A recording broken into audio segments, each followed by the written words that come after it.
The daily huddle, instead of being a huddle, becomes a metrics dump. This much cancellation, this many patients are scheduled, this is what's going on here. The weekly tactical becomes a dashboard recital. The monthly strategic becomes a slide deck parade. And the beauty now, we have tools. We can take our recorded meetings, we could put them in a database and have it give us feedback on how we're performing in those meetings. Not as a way to monitor, but as a way to instruct, to make things more effective at unearthing conversations.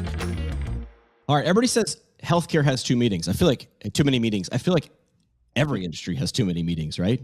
I mean, how many times have we muttered this meeting could have been an email? And in fact, you say at some point, this meeting should have been an email. In your latest article, you say the problem isn't meetings, the problem is the meeting stack. And when I first read that sort of in the beginning of the article, I was like, I don't even know what my own meeting stack is, which is part of the problem.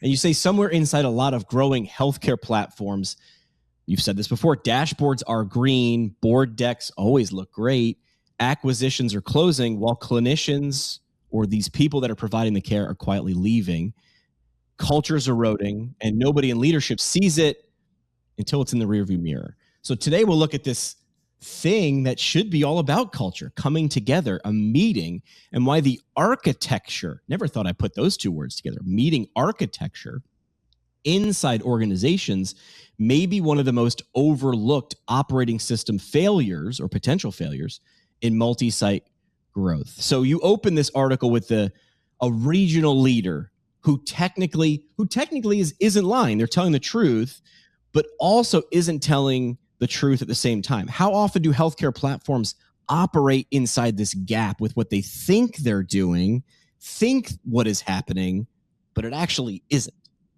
Yeah, before I get to that question, which is a key question, I want to give you some insights as to how I got to this topic of meetings. For a long time, most companies have followed a structure and a format to their meetings. Pat Linsoni's 5 Dysfunctions and Death by Meeting, those kind of books have led people to a structure that is somewhat consistent across organizations. However, the big thing that was thrown at them, the curve, was COVID and the pandemic. And then what happened in remote work environment? I know we're going to get into that a bit. But what I started to see in healthcare platforms I was working with or part of was the inclusivity in meetings, way too many people, too many meetings, and the inefficiency of them. And I started then looking in the research and saying, has there been any research since the pandemic on remote work and meetings in general? And man, there's a lot of data. So that's what brought me to what I'm doing now, which is a series of meetings, not only to report on it and what the research has to say, but also to help improve organizations that I'm associated with, for-profits, nonprofits, and the like. But now you get to the question about the regional director who technically isn't lying, and how often do healthcare platforms operate within that gap? And the honest answer is every week. And almost every multi-site platform that I've looked at or visited, that gap, technically true but functionally false, is the default operating state. It's not malicious. It's really structural. The regional VP in the article isn't lying. She's adapting to a meeting that wasn't built to surface what the truth was. In other words, truth isn't coming out because the meeting wasn't structured that way. She reads the metrics, but because the meeting, what does it do? It asks for metrics. She doesn't raise the rotting acquisition because the meeting hasn't asked her to, and there's no clean place for that in the agenda in any real material way. Now multiply that by 12 regional managers, 52 weeks a year, and you've got a leadership team making decisions on information that is mostly accurate at the surface, but very wrong underneath. And meetings are meant to detect what's going on underneath. The thing that should worry operators is not that this happens occasionally, it's that it's the steady state or the operational infrastructure already going on. The meeting is the system. If the system isn't asking for the truth is what the system stops getting. Yeah, but it feels comfortable, right? I've accomplished this meeting. I spent that time. So you actually further on, you argue meetings are actually the operating system. You said that before, for situational awareness. Most people think the dashboards are for situational awareness. So why are dashboards insufficient, and what should be sort of happening in these meetings? Yeah, I would boil it down to three reasons. First, the dashboard measures what already happened. In most cases, they're lag measures by design. By the time a metric shows up red, the bad thing it's measuring has already Right. happened, often weeks afterwards. Your dashboard will tell you that Mrs. Jenkins didn't show up. It will not tell you that for four more, Mrs. Jenkins that didn't book this morning, you're about to have a no-show problem you didn't see. Second, dashboards have no social enterprise to them, no social dimension. A clinician in one of the operatories will never log her real concern into a dashboard. She might say it out loud in the meeting to the right leader at the right moment in a room where she feels safe saying it. And that's what psychological safety and trust, which is the core foundation of every company, at least what it should be. So meetings, when they work, are how weak signals get turned into actionable information. Dashboards are passive consumptions. Meetings are active surfacing. What you're trying to do in a meeting is create what I call creative abrasion, difficult conversations, conflicts, things that are not pointed at people, but they're situational events. In order to do that effectively, you have to have a foundation of psychological safety. And third, and this is the one operators very rarely think about, is that dashboards only show what companies have decided to measure by virtue of their decisions to measure. They tell you exactly nothing about the things you didn't know to measure. The meeting stack is your only mechanism for finding out and surfacing things that you didn't know to measure. That's what meetings really are functionally for. Most platforms have been broken theirs to the point where they no longer surface the information that you're trying to surface. That's what the function of a meeting is, not to tell you what you already know, not to read a PowerPoint, not to read a dashboard, but to unearth things. Problems grow in water, like weeds. And your job as a manager is to get the water out of that weed so they stop growing. The only way you can do it is not to pick them from the top, but to pick them at the bottom. So a Yeah. dashboard cannot replace a conversation. It usually replaces it instead, and that's what you don't want. You make a point about healthcare in a different way that I hadn't thought of before, which is the floor never Oh. went remote. We're talking about 2020 and 2021. The floor never went remote, but leadership did. So, did healthcare accidentally create this leadership clinician disconnect during COVID that also never got repaired? We didn't go back. Yes, and it has not yet repaired. If you think of the most enlightened companies in the United States, they've all gone back to in office. They may allow you to work from home a day or two a week, some less than that. And then, oddly enough, in healthcare platforms, DSOs, behavioral health, dermatology, ophthalmology, the leadership in the front office went remote. I think that's symbolically wrong. I don't like it. I've worked in both environments, and my personal belief is if the clinicians got to be in the clinic, so do the officers, and so do those around. Um, and so it hasn't repaired. The math is simple. The floor never did go remote. Patients still show up. Clinicians are still gowning up, putting their stuff on, but the front desk is there. The corporate, regional, and operational backbone largely did not. I mean, Cleveland Clinic alone is something like, I don't know, 8,100 non-clinical employees classified as remote or hybrid. Most multi-site platforms, dental, primary care, run a similar split. So you have, and by the way, it's very difficult to uncrack that egg. Right. Financial service companies, others did, but for whatever reason, healthcare platforms have it. So what you have is the most consequential structural shift in healthcare leadership in over 50 years. And it happened by accident in a pandemic. It's a hangover or an effect from the pandemic. Nobody designed for it. So this disconnect doesn't show up in the kind of metrics that reach boards. It shows up in turnover intentions, in the energy of clinical leadership pipelines, in young folks not getting appropriate bump around factor and mentoring. And it's how you're trying to recruit. The nursing research out of a journal called OJIN names visibility as the single biggest barrier remote leaders create for clinical staff. The floor is not asking for a fully co-located leader. The floor is asking for a leader who shows up like the work matters.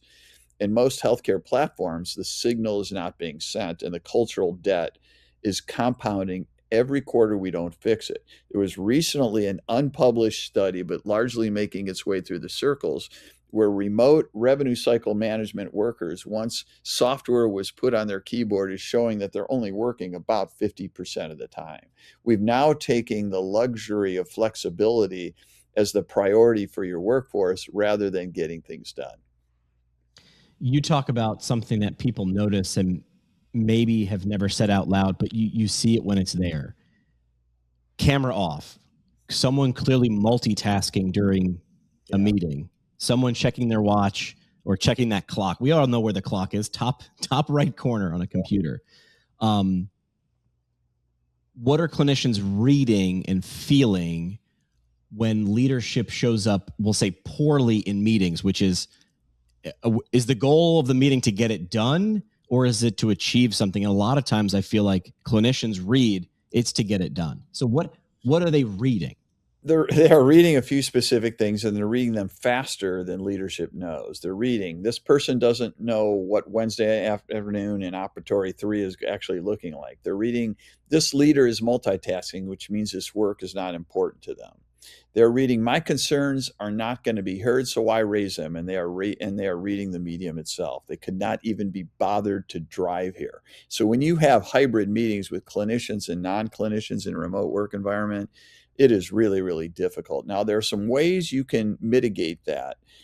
I believe human beings are now sort of, tasked to multitask. If you're going to multitask, have it benefit everybody. And so while somebody is speaking, it's okay to have ongoing chat going on because you're adding to the value of everybody. If you're not having ongoing chat, you're on your own chat, on your own phone, texting. And that is bad. So use multitasking to benefit folks, not to distract them.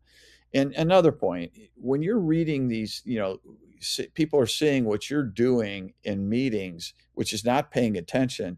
These signals are actually occurring consciously. It's not an explicit, and not in an explicit way. But in a global sense, this leadership, it's saying, is not serious about clinical work.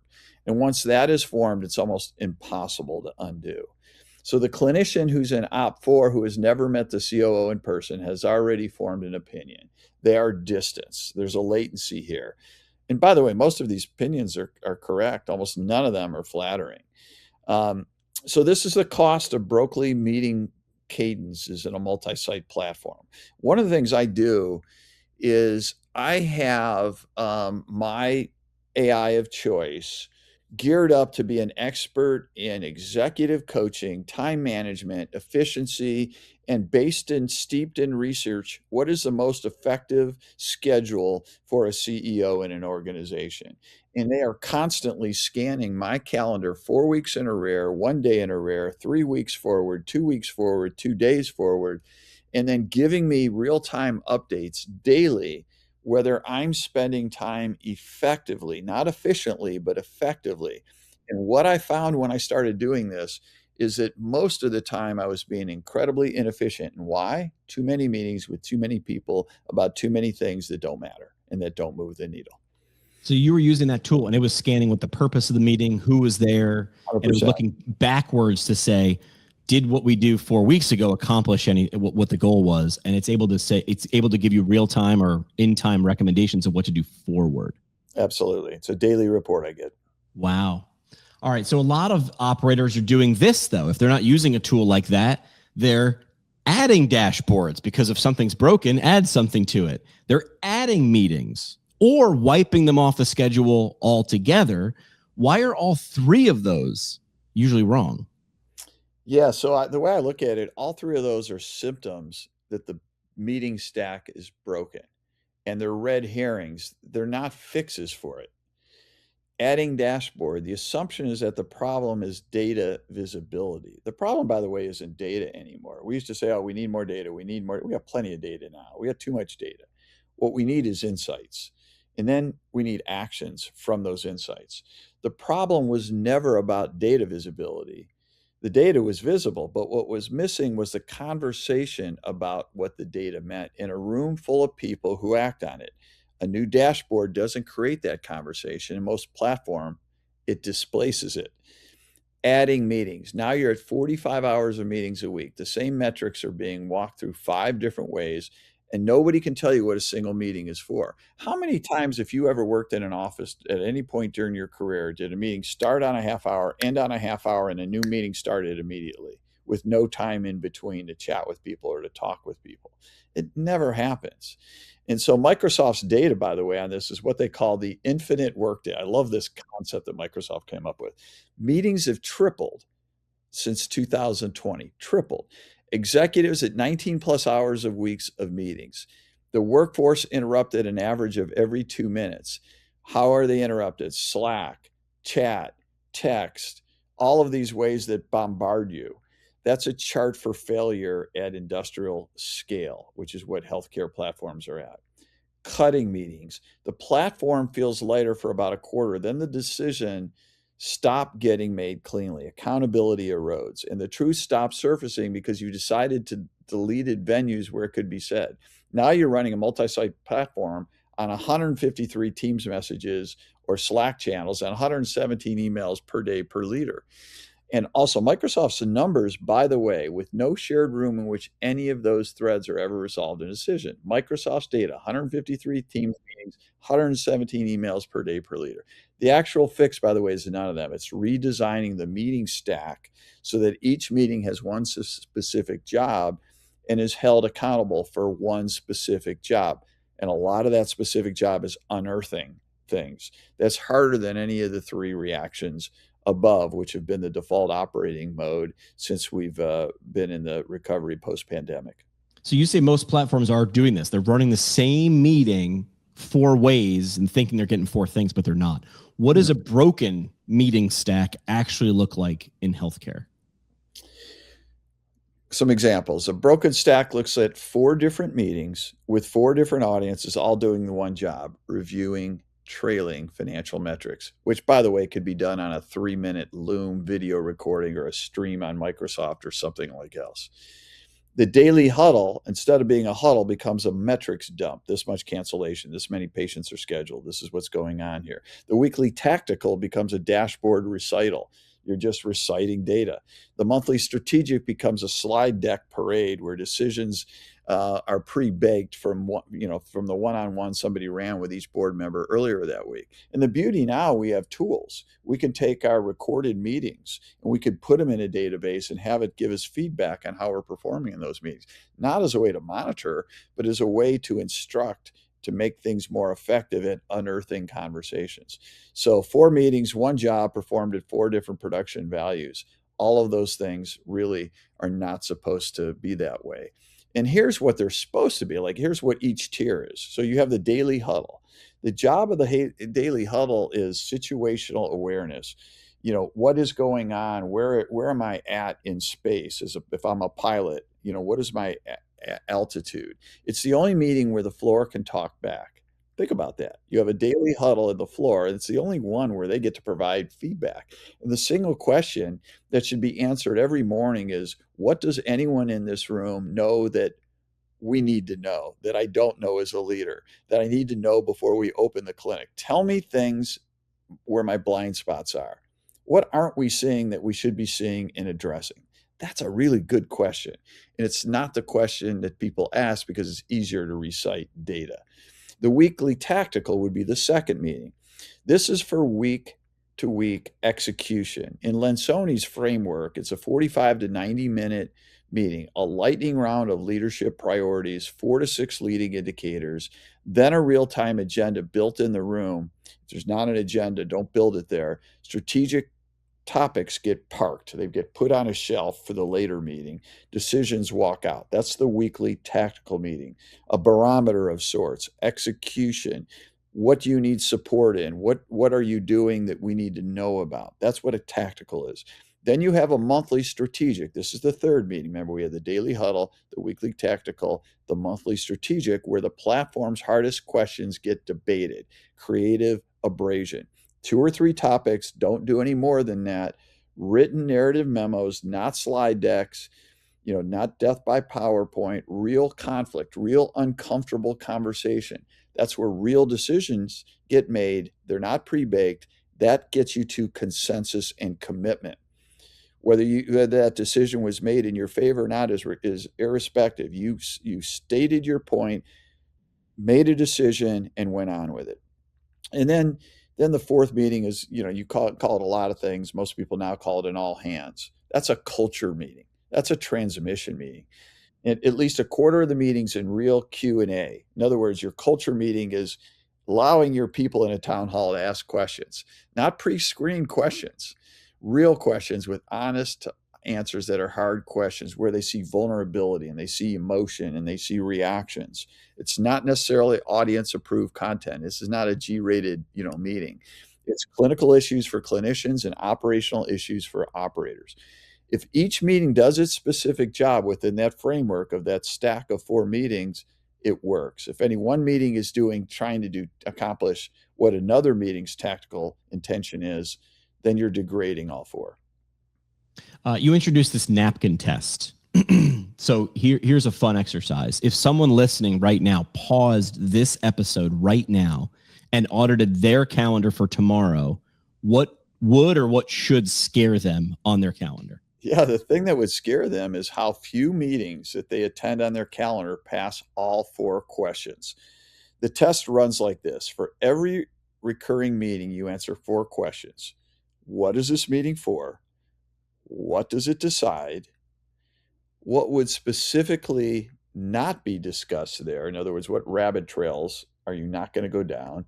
What would happen if the meeting didn't exist? The first question, what is it for?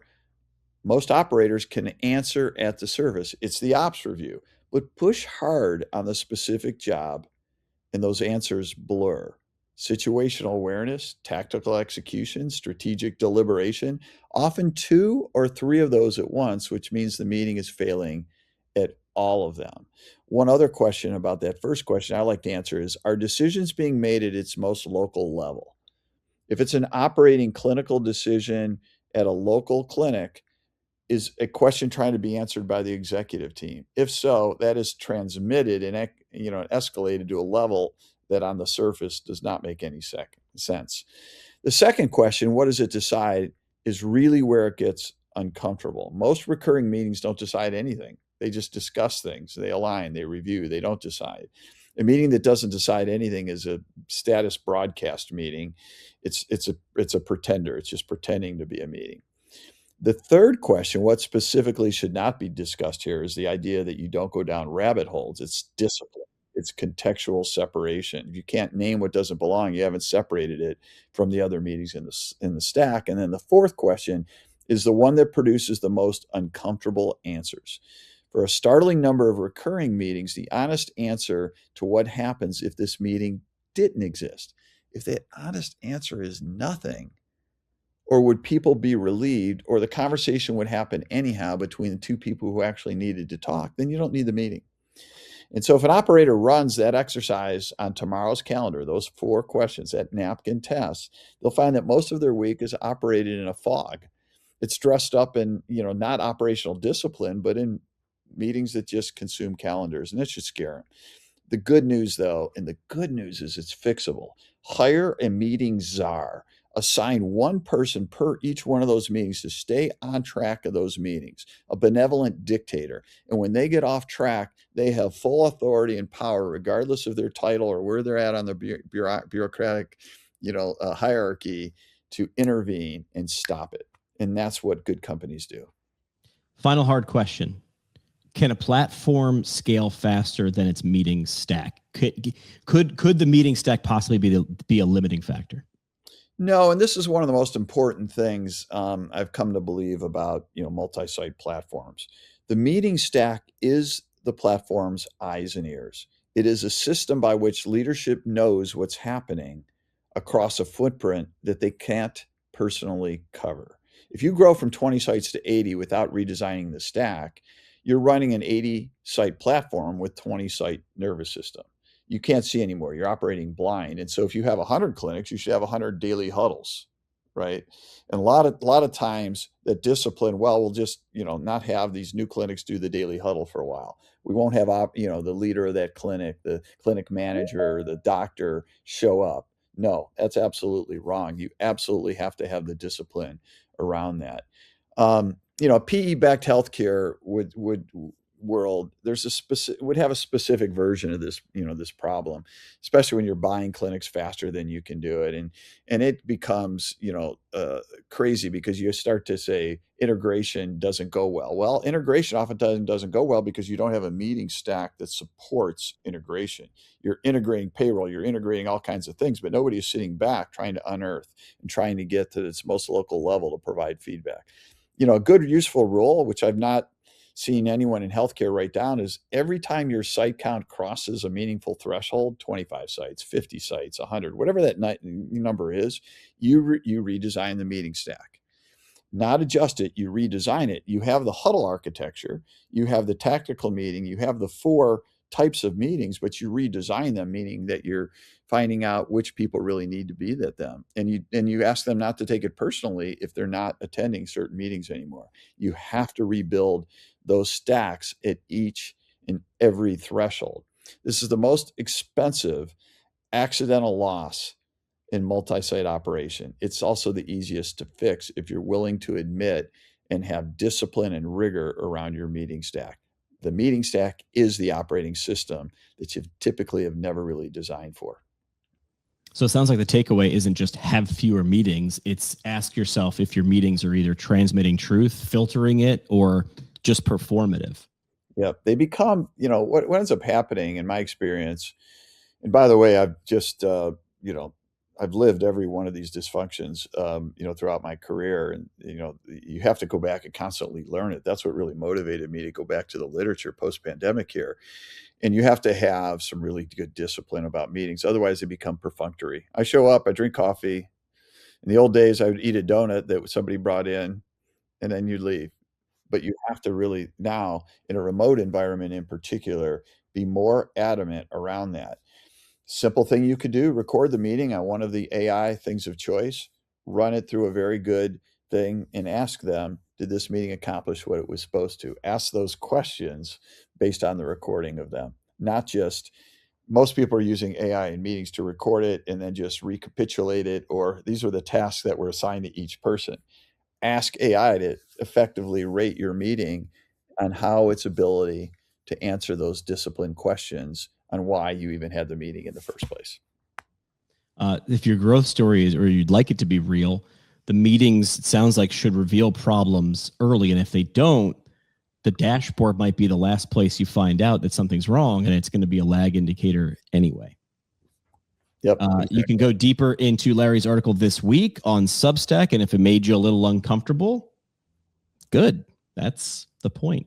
Thanks for this, Larry. Awesome. Thanks, buddy. I've got to run, Jimmy. I got to get in this other meeting. I'll reach out to you. You're the best.